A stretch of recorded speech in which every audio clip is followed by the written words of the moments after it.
Hello everyone, welcome back to my channel. Today I am discussing about the next question of resolution chapter which is generalities.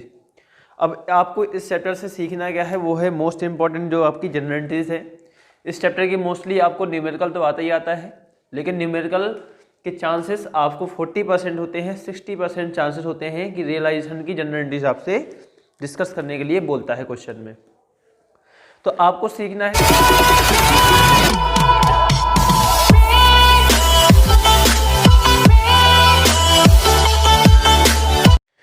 A and B दो partner हैं, उसमें से देखना है आपको उनका ratio दे रखा है 3:2 का। ए और बी का रेशियो दे रखा है 3:2 का। आप जनरलिटीज कैसे करते हैं, आप फटाफट इसका जनरलिटीज का कॉलम बना लीजिए। ये आपका डेबिट और क्रेडिट अमाउंट हो जाएगा, ठीक है। सबसे पहले आप बताइए, जनरली इसमें डेट का भी कॉलम होता है, लेकिन मैं एक्चुअली बना नहीं रहा हूँ डेट का कॉलम क्योंकि डेट सारी कॉमन रहेंगी। लेकिन जो आपको इसमें सीखना है वो ये है कि ए बी पार्टनर है, उनका सबसे पहले आप रियलाइजेशन में करते क्या थे। हम रियलाइजेशन अकाउंट भी बना लेते हैं, छोटा सा रियलाइजेशन अकाउंट भी बना लेते हैं। आप लोग करते क्या थे कि जितने भी एसेट्स हुआ करते थे सारे एसेट्स को इस तरफ लिख दिया करते थे, यानी रियलाइजेशन के डेबिट साइड में, और जो भी लायबिलिटीज हुआ करती थी उसको क्रेडिट में लिखा करते थे। आपको याद होगा। तो यहाँ पे देखिए रियलाइजेशन की जो भी चीज़ें हम लोग डेबिट में लिखते हैं, यहाँ पे रियलाइजेशन आपका क्या होगा, डेबिट होगा। और जो भी चीज़ें लिखते हैं वो 2 लगा के लिखते हैं, यानी 2 को मतलब होता है आपका क्रेडिट, यानी 2 का मतलब ही होता है क्रेडिट होना। तो यहाँ पे आप देख रहे हो कि जैसे हम लोग एसेट्स लिखते हैं तो आपको करना क्या है, जितने भी एसेट्स दे रखे हैं आपकी बैलेंस शीट में सारी चीज़ें आप लिखोगे, उनको क्या करके रियलाइजेशन को डेबिट करके, यानी रियलाइजेशन अकाउंट आप डेबिट कर दीजिएगा। टू जितने भी एसेट्स आप लोग यहाँ पे ट्रांसफर करा करते थे वो सारे अमाउंट आपके आ जाएंगे। जैसे इसमें बिल्डिंग है, टू बिल्डिंग, टू मशीनरी, नहीं फर्नीचर है, ये फर्नीचर हो जाएगा। फिर है टू डेप्टर्स, टू डेप्टर्स हो जाएगा। फिर 2 हो जाएगा आपका स्टॉक। कैश आपका आता नहीं है, सारे अमाउंट आ जाएंगे, यानी आप किसके अमाउंट देखोगे तो बिल्डिंग का आ रहा है 2,40,000, 240, 175। फिर आपको दे रखा है 80,000 आपका आ जाएगा, इसका आ जाएगा 75 का अमाउंट। आप इन सबको जब ऐड करेंगे ये अमाउंट आपका आएगा 5,70,000। आपका ये सारी की सारी चीज़ें जो एसेट साइड करती थी आपने उसको लिख लिया है, एक एंट्री बना दी है। दूसरी आपको एंट्री लिखनी थी जो आप लोग लायबिलिटीज ट्रांसफर करते थे बाई क्रेडिटर्स करके। यहाँ पे रियलाइजेशन आपका क्रेडिट हुआ करता था, यानी रियलाइजेशन को आप यहाँ पे क्रेडिट करोगे, लायबिलिटीज को डेबिट करोगे, यानी यहाँ पे आप बीइंग रियलाइजेशन लिख दीजिएगा। फिर सेकेंड एंट्री आपकी हो जाएगी किस प्रकार से कि यहाँ पे जो भी आपके सन्ड्री क्रेडिटर्स हैं, ठीक है, उनको डेबिट कर दिए। अदर लोन क्या है, एज का लोन है। अब बोलोगे कि सर इसमें ए का लोन तो पार्टनर का लोन तो आप बोल रहे थे नहीं आएगा। हमने कहा इसमें सेकेंड आप लोग जब एडजस्टमेंट पढ़ रहे हो ना तो इसमें एक्चुअली में दे रखा है कि जो आप ए का जो लोन है वो बैंक यानी कैश से पे नहीं किया जा रहा है, उसको एक अनरिकॉर्डेड एसेट्स जो है वो दे दिया जा रहा है, जिससे वो सेटलमेंट कर ले रहा है। तो यहाँ पे आपको ध्यान देना है कि जब कोई भी पार्टनर का लोन आपको एक अनरिकॉर्डेड एसेट्स या कोई भी एसेट्स देकर के सेटलमेंट किया जाता है तो उस कंडीशन में आपको करना क्या होता है कि उसको भी आपको रियलाइजेशन में लिख देना होता है। यानी यहाँ पे आप लोग लिख दोगे by A's loan. By A's loan की जो कंडीशन है आपको उस कंडीशन में करना क्या है, लिख देना है। अगर इसको पैसा जो है इसके लोन का in the form of cash payment नहीं किया जा रहा है, किसी एसेट्स को दे करके सेटलमेंट कर जा रहा है, तब आपको रियलाइजेशन में इसको नोट करना होगा। यहाँ पे आपको दे रखा है दोनों की एंट्री क्या दे रखी है, 97,000 आपका क्या था,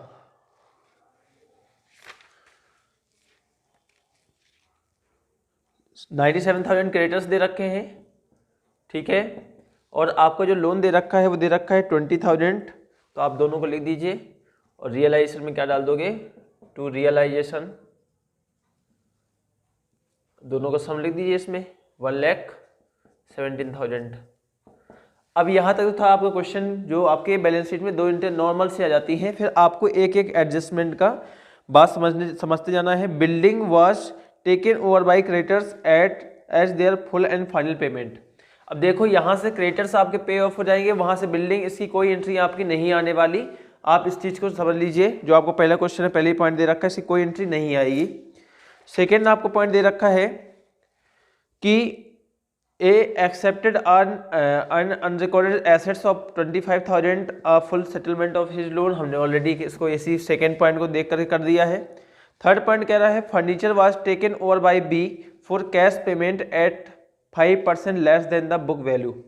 फर्नीचर जो है वो किसने लिया है? बी पार्टनर ने लिया है। भले ही पार्टनर ने लिया है लेकिन उसने कैश दिया है, उसने नहीं कहा कि भाई मैं पैसा नहीं दे रहा हूँ, मेरे कैपिटल अकाउंट में ट्रांसफर कर दीजिए। तो आपको यहाँ पे क्या लिखना होगा? बाई कैश ही लिखना होगा। बाई कैश में आप लिख दीजिए फर्नीचर, ठीक है। आपको इसमें पार्टनर का मतलब रोल है ही नहीं, ठीक है। आपको यहाँ पे कैश मिल रहा है तो आप ध्यान दीजिएगा कैश अकाउंट डेबिट करेंगे। और रियलाइजेशन के क्रेडिट साइड में नोट कर रहे थे हम लोग, तो यहाँ पे टू रियलाइजेशन लिख दीजिएगा। और यहाँ पे लिखेंगे being furniture well purchase by B, partner B के द्वारा फर्नीचर परचेज कर लिया गया है। वो अमाउंट कितना है? फर्नीचर आपका था 1,75,000 का, इसका 5% less than the book value. इसकी 5% आप जब भी निकालोगे तो 175 का 5% आपको लेस कर देना है, तो 5% निकाल लीजिए। जैसे आप निकालोगे तो 20 आएगा, 20 से इसको डिवाइड करोगे कितना आएगा ये अमाउंट आपका? ये अप्रोक्सीमेटली 20 से डिवाइड करोगे तो 8 आएगा। और सॉल्व करिए फटाफट इसको, 5% निकालना है। इसका कुछ अमाउंट आ रहा है, कितना आएगा भाई?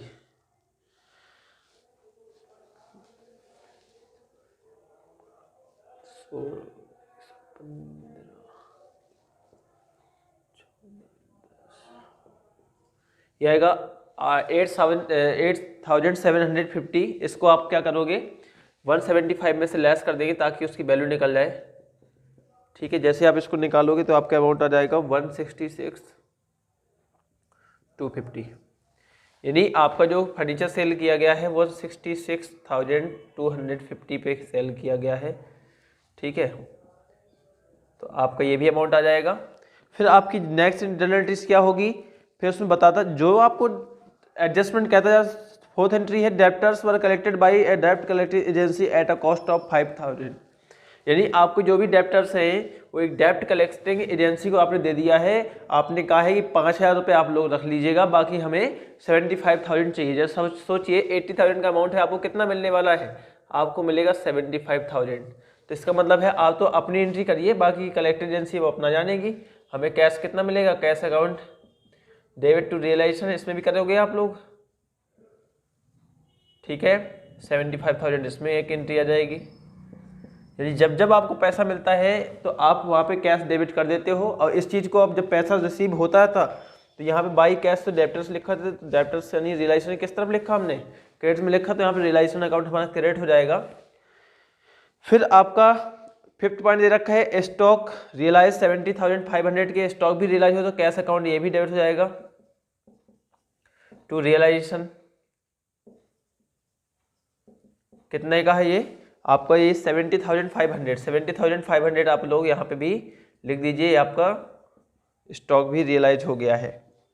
फिर B agree to bear all realisation expenses for this services, B is allowed 500। बी को कह दिया गया है कि वह, बी ने अपने लिए क्या कहा है कि वह सारे रियलाइजेशन एक्सपेंसेस को क्लियर ऑफ कर देगा, बट आपको यानी फर्म उसको 500 रुपये देगी। अब रियलाइजेशन एक्सपेंस चाहे जितने आ जाए उससे फर्म को मतलब नहीं है, तो यानी फर्म किसको देगी? बी को देगी। तो फटाफट आप लोग क्या करेंगे, इसकी एक एंट्री और डालेंगे, वो ये होगी कि फर्म पैसा दे रही है तो यहाँ पे आपका रियलाइजेशन अकाउंट डेबिट हो जाएगा, रियलाइजेशन अकाउंट डेबिट हो जाएगा। क्योंकि हम लोग रियलाइजेशन में जो भी बैंक से पैसा पेमेंट किया करते थे तो क्या किया करते थे, उसको डेबिट में लिखा करते थे। यहाँ रियलाइजेशन अकाउंट डेबिट हो जाएगा। और किसको दे रही है? बी को दे रही है, तो बी एस कैपिटल आ जाएगा, ठीक है। बी का कैपिटल अकाउंट आ जाएगा। 500 रुपये आप किसके अमाउंट में डाल देंगे? 500 दे रखा है, भले उसमें रियलाइजेशन एक्सपेंसेस एक्चुअल में 1,000 दे रखा है, वो उसको बियर करेगा बी, वो बी की प्रॉब्लम है। तो यहाँ तक का आपका जो एंट्रियाँ थी वो हो चुकी हैं। अब बाद में जब इसको करोगे ना, आपने रियलाइजेशन अकाउंट बना लिया होगा। अब इसकी सारी क्वेश्चन को देख करके आप लोग जैसे रियलाइजेशन अकाउंट बनाओगे तो उसके क्या होते हैं, कुछ लॉसेस आते हैं जो बैलेंस हम लोग निकाला करते थे। जैसे हम लोग बैलेंस निकालते थे तो यहाँ पे आपको लॉस ऑन रियलाइजेशन समझ में आ रहा होगा, कैसे लॉस ऑन रियलाइजेशन अकाउंट के आ रहे होंगे।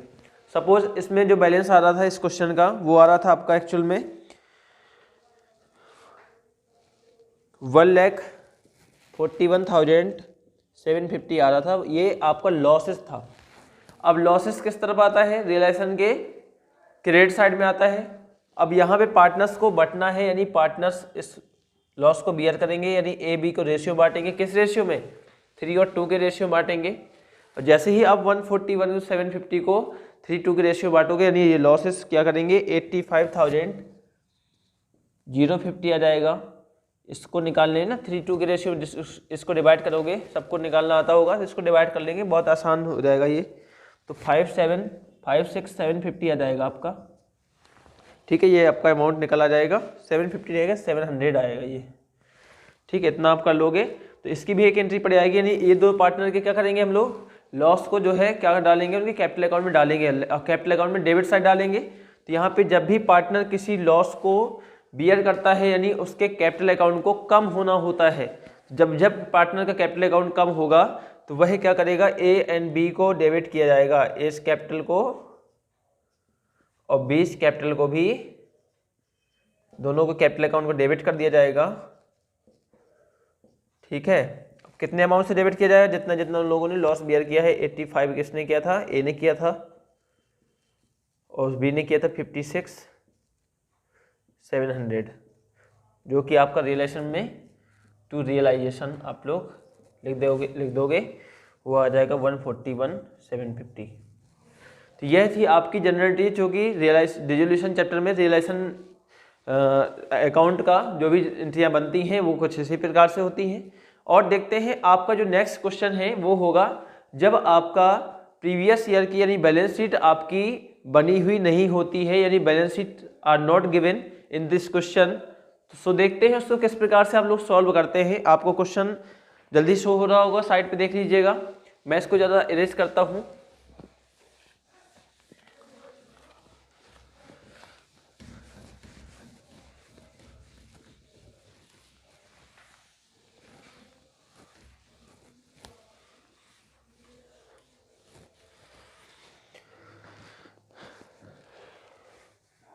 अब आपको क्वेश्चन दे रखा है जिसमें balance sheet at the time of dissolution not given. इसमें दे रखा है ब्रह्मा विष्णु महेश। ब्रह्मा, एक मिनट मार्कर थोड़ा स्लो हो गया है।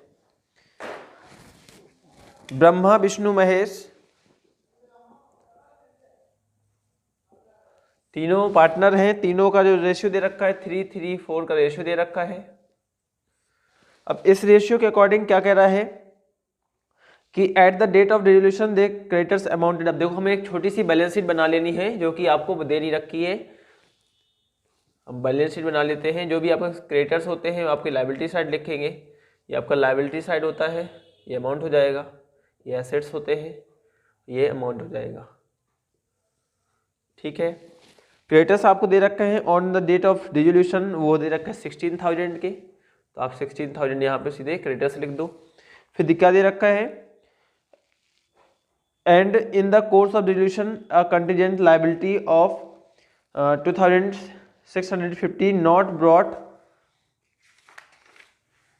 into the accounts matured and had is to be made their capital stood, capital account दे रखा है। कैपिटल्स ऑफ बी, वी और ब्रह्मा विष्णु और महेश कितना है 12,10, 12,000 का अमाउंट है, 10,000 का अमाउंट है और 8,000 का अमाउंट है, यानी 8,000 का।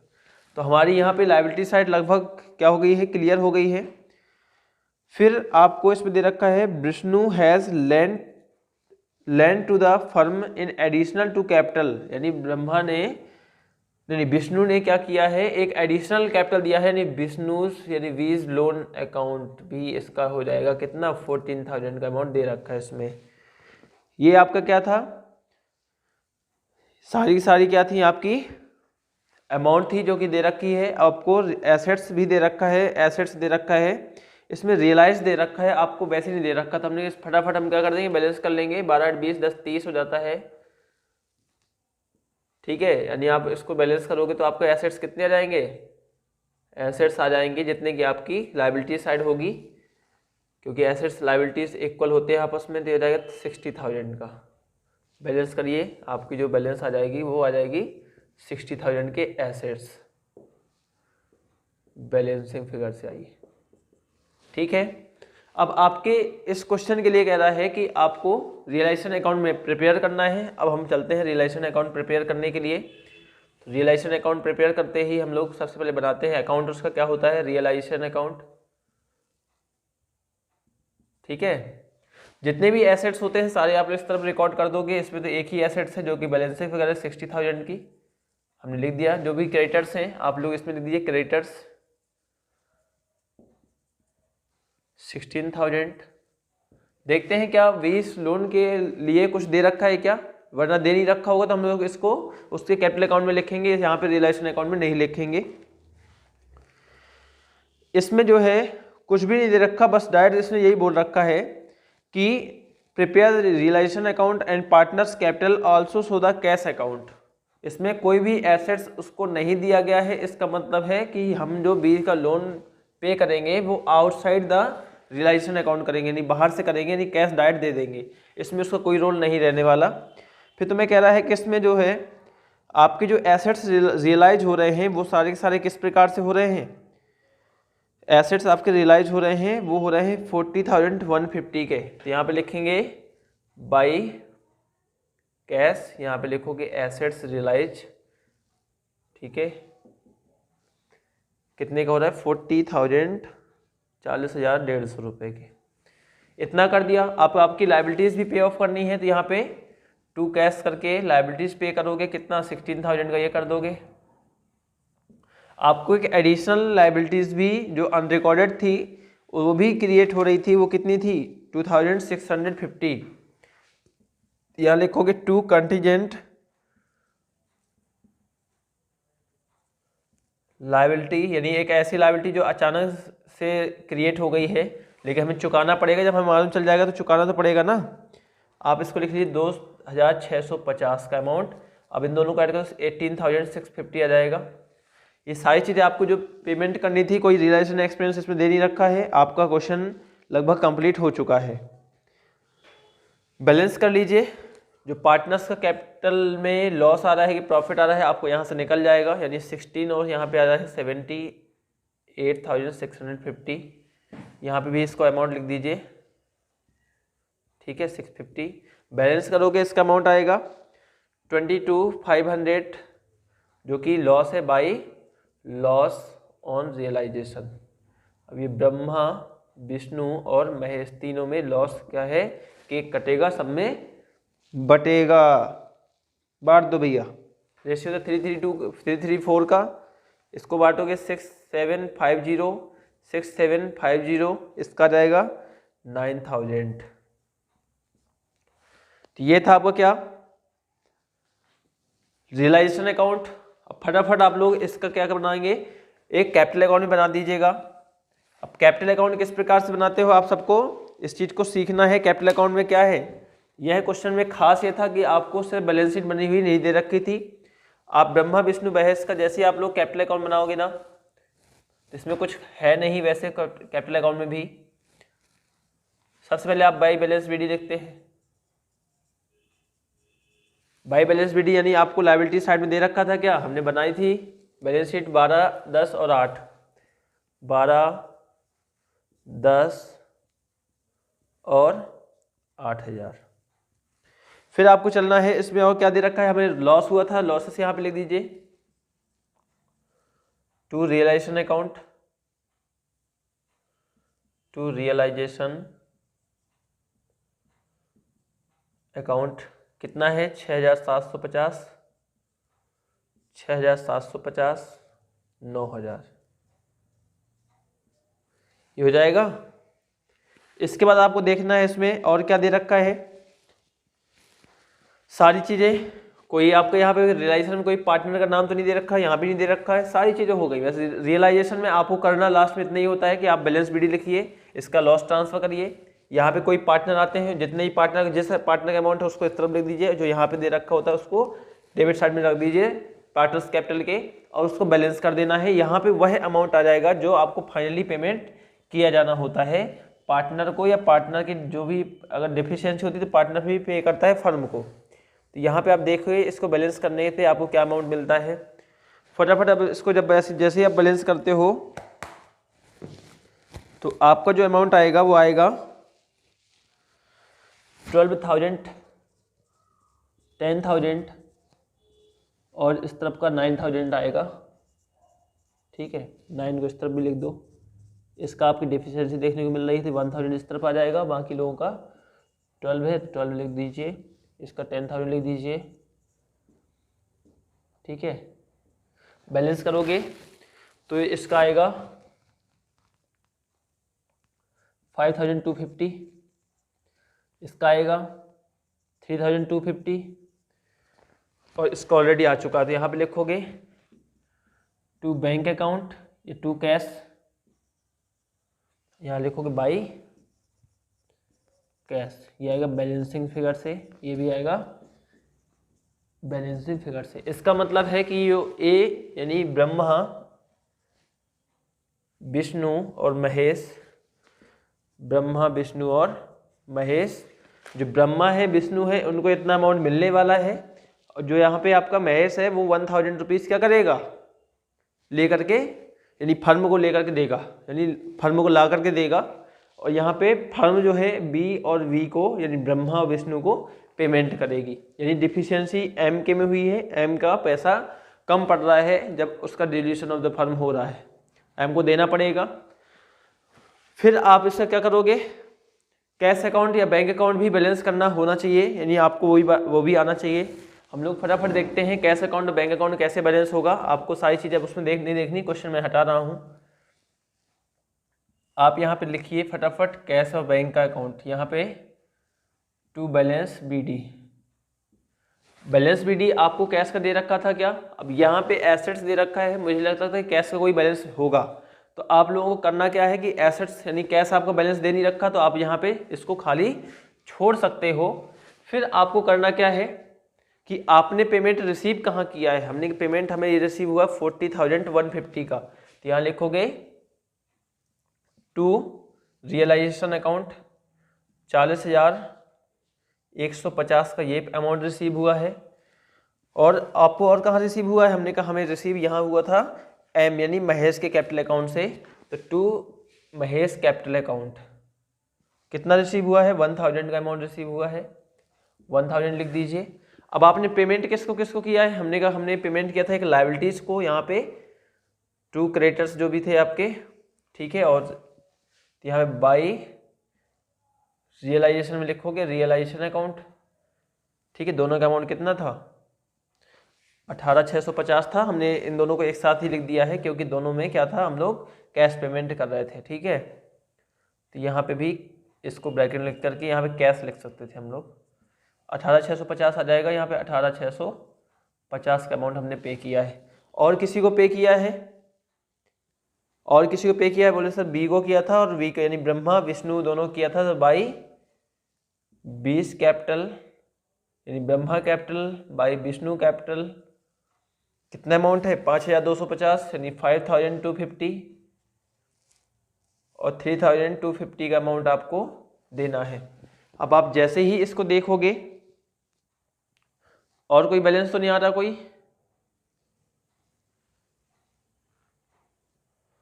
और कोई बैलेंस आ रहा है क्या, नहीं आ रहा, बस इतना ही आपका अमाउंट है। हाँ, आपने एक अमाउंट और पे किया होगा जो है वाई लोन अकाउंट का, यानी वी लोन अकाउंट कितना था 14,000 था, तो आपको वी लोन अकाउंट भी आपको बना करके उसको दिखाना होगा कि 14,000 का पेमेंट हमने उसको किया है। आप इसको बैलेंस कर लीजिए, जैसे ही आप बैलेंस करोगे आपको दोनों तरफ बैलेंस आ रहा होगा 41,150, ये इस तरफ भी इतना ही आएगा। तो उम्मीद है कि क्वेश्चन आपको समझ में आया होगा। जब आपकी डिजोल्यूशन के at the time of dissolution आपको बैलेंस शीट देनी रखी होती है क्वेश्चन में, तो आप पहले आप उसको बैलेंस शीट बनाइए, फिर उसका रियलाइजेशन अकाउंट बना करके पार्टनर्स कैपिटल और उसकी बैंक बना करके क्वेश्चन को पूरा कर सकते हैं। और इसकी जनरल एंट्रीज कैसे होती है, जनरल एंट्रीज आपको यहीं तक ध्यान देनी है जो कि आपका रियलाइजेशन तक, इसके लॉसेस तक की जनरल एंट्रीज आपको दिखानी होती है। तो लास्ट एंट्री आपकी प्रॉफिट या लॉस होता है जो रियलाइजेशन में होता है, आपको उसी की लास्ट एंट्री रहती है। तो करते रहिए प्रैक्टिस। मैं आपको एक क्वेश्चन देकर जाता हूँ, आप इसका आंसर जो है मुझे बैंक यानी कैश अकाउंट का बैलेंस कितना आएगा उसका कमेंट करके भेजिएगा और इसको मिस आउट मत करिएगा। ओके, आज के लिए इतना ही। Thank you all of you, bye bye.